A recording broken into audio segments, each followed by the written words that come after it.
ወይዘሮ ገነት ብሌን የወላጅ እናት የተባለችው አልሰጥሽም ስላለቻት እያለቀሰች ወደ ቤቷ ገብታ ነበር። እናም ከዚህ በኋላ ብሌን ልጄ ከጎኔ ከሌለች እኔ ምን ህይወት አለኝ በማለት ቤቷ ገብታ ጸሎት አድርሳ ከዛም የሆነ ነገር ገዝቼ ልምጣ ብላ ወደ ሱቅ ትሄዳለች።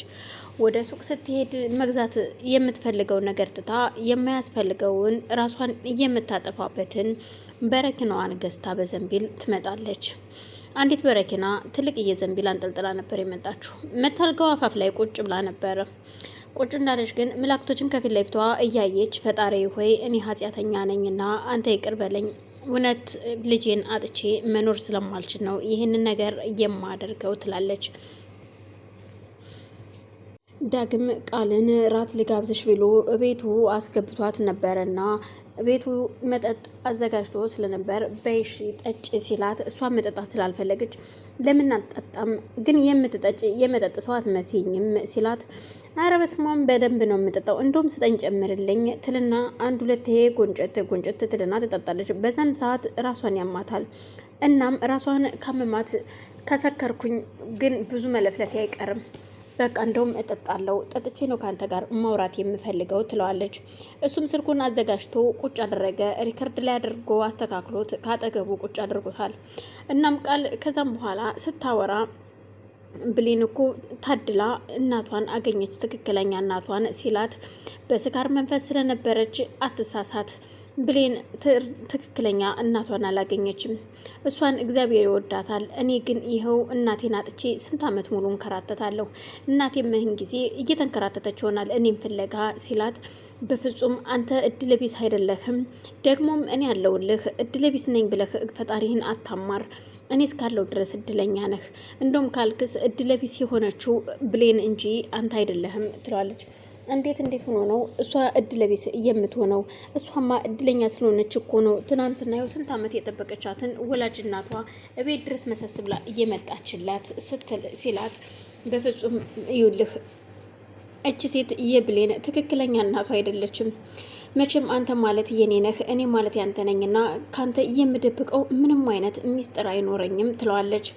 እሺ ቆይ ታዲያ እናቷ ካልሆነች ምንድነች ሲላት እዩልህ በኃይሉ በገንዘብ ገዝቶ ነው ያመጣትና እናት እንድትሆን የተባለችው የውሸት ነው። እዚህ ጋር ማባረር ስለፈለገ ነው እንጂ ትክክለኛ እናቷ አይደለችም።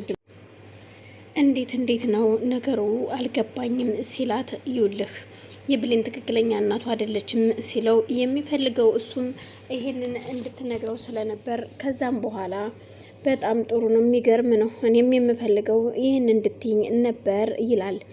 እናም እዩልህ ከዚህ በኋላ አብረን ተቃቅፈን ብንተኛ ምን ይመስልሃል ስትለው አይ ይላታል። እሷም ቀረብ ብላ ልትስመው ስትሞክር በፍጹም እንደዚህማ መሆን የለበትም ቃል አንቺ እኮ እህቴ ነሽ እኔ ደግሞ ወንድምሽ ነኝ ሲላት እንዴት እንደዚህ ትለኛለህ ትልና በጣም ትናደድብሃለች። በዛን መሀል እንዴ ምን ሆነሽ ነው ቃል እኔ እኮ በጣም የምወድሽ እህቴ ነሽ እኔ እኮ ፍቅረኛ አለችኝ የሚገርምሽ ፍቅረኛ ጋር ራሱ ስንሆን ስላንቺ ሳወራት ራሱ የሚገርም ነው እንዴት ምን አይነት ልጅ ብትሆን ነው እንደዚህ የምትዋደዱት ትለኛለች ሲላት እጅግ በጣም ተናዳ ስለነበር ቃልም እንደውስ አንተን ሰው ብዬ አምኜ መምጣቴ በማለት ከቤቱ ተነስታ ወጥታ ትወጣለች። እየሮጠች ስትወጣ ከክፍል ሰክራ ስለነበር ወደዛና ወደዚህ እየተወላገደች ስለነበር በአጋጣሚ ደግሞ ብሌን ከእናቷ ከወላጅ እናቷ ጋር ተኝታበት በነበረው ክፍል በአጋጣሚ የእናቷ ስልክ ሲጠራ ሰላም ውድና የተከበራችሁ የማይል ቤተሰቦች ይህን ቪዲዮ የምታዩ ላይክ ሸር ሰብስክራይብ እያደረጋችሁ እንደታበረታቱኝ ስል በአክብሮት እጠይቃለሁ። ቤተሰብ የሆናችሁ ደግሞ ላይክ ሸር እያደረጋችሁ ሀሳብ አስተያየታችሁን በኮሜንት እንድታሳውቁኝ ስል በአክብሮት እጠይቃለሁ። አመሰግናለሁ። እናም በዛን መሀል የስልኳ የእናትየው ስልክ ሲጮህ በአጋጣሚ ታነሳዋለች። ብሌን እናቷ ተኝታ ስለነበር ስልኩን ስታየው የሚለው በኃይሉ ነው። ከበኃይሉ ጋር እቺ ሴትዮ እንዲህ ልትገናኝ ቻለች? በምን መንገድ ተገናኙ? በማለት ራሷን ማዳመጥ ጀመረች። ስልኩን አንስታ ጆሮዋ ላይ ስታደርገው በኃይሉ አንቺ እየተረገምሽ ለምንድን ነው ያልሽው የሚል ቃል ካፉ ሲወጣ ትሰማዋለች። ምን ስትለው ቆይ ማንን ነው እያወራው ያለሁት በማለት ይደነግጣል። በኃይሉም ማናት ስልኩን ያነሳችው? ቆይ ይሄ ያልማዝ ስልክ አይደለም እንዴ ሲል አይ ያልማዝ ስልክ ነው ስለተኛች ነው ማልበል ስትለው አልማዝ ከእንቅልፏ ትነቃና ምን ሆነሽ ነው? አይ ተኝተሽ ስለነበር ስልክሽን እየጠራ ስለነበር አንስቼ ነው ትላታለች።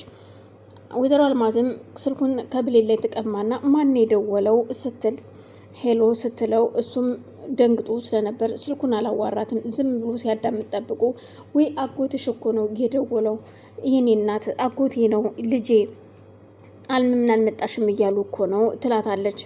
ነው እንዴ? ቆይ ግን በኃይሉን እንዴት ልታውቂው ቻልሽ? ከባኃይሉ ጋር ምንድን ነው ያላችሁ ግንኙነት ስትላት፣ በኃይሉ ማለት የኔ አጎትሽ ነው ልጄ ወንድሜ ነው ትላታለች። እርግጠኛ ነሽ? አዎ እርግጠኛ ነኝ ወንድሜ ነው ስትላት፣ እሺ በማለት ባይዋጥላትም ግን ራሷን ለማሳመን ሞክራለች። ብሌን ገነት ጋር እንዳትሄጅ ብላ ስለከለከለቻት እጅጉን በጣም አሟታል። እናም ወይዘሮ አልማዝ በቃ ቆይ ኔትወርክ እየሰራ አይደለም ስትል ወደ ውጭ ዛወታ ስልኳን በኃይሉን ታወራዋለች። እኮ ለምን አደርሽ ሲላት ያደርኩበትማ ሁሉም አድረሽ ነገ ትሄጃለሽ ሲሉኝ እነሱን መከራከር ስለሌለብኝ እሺ ብዬ አስመስዬ አደርኩኝ እና ነገ እኮ ሊሄድ ነው ስትለው እዩልሽ ነግሬሻለሁ፣ ይቺ ልጅ በምንም አይነት ምክንያት እንድትነቃ አልፈልግም፣ ቶሎ ይዘሻት እንድትሄድ ሲላት ነገ ይዣት ሄዳለሁ ትለዋለች። ወይዘሮ ገነትም ብሌን በቃ እሺ ትልና እናቷ ወደ መኝታ ቤት ስትገባ እኔም ትንሽ ጨረቃዋን አይቼ ልመለስ ትላታለች። ውጭ ቁጭ ብላ ግን በጨረቃዋን እያየች የምታስበው እያሳዳጊ ገነትን ነበር።